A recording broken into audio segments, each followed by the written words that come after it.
To know, welcome. This is Jamb here. 2014 government past question. Question number 10 says an example of a country ruled by a constitutional monarchy is dash. An example of a country ruled by a constitutional monarch is dash.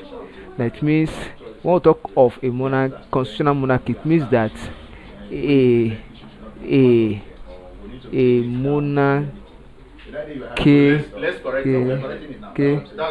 system of of of of government or government in which the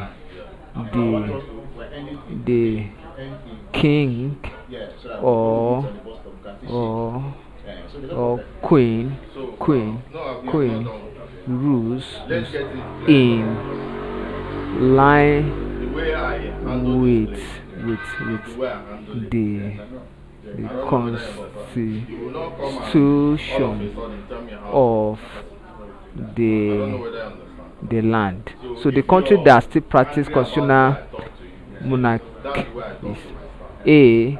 Uganda, B. Morocco, C. Italy, D. Libya. So the country that practice constitutional monarch up to date is Italy, which is option C. Thank you and thank you.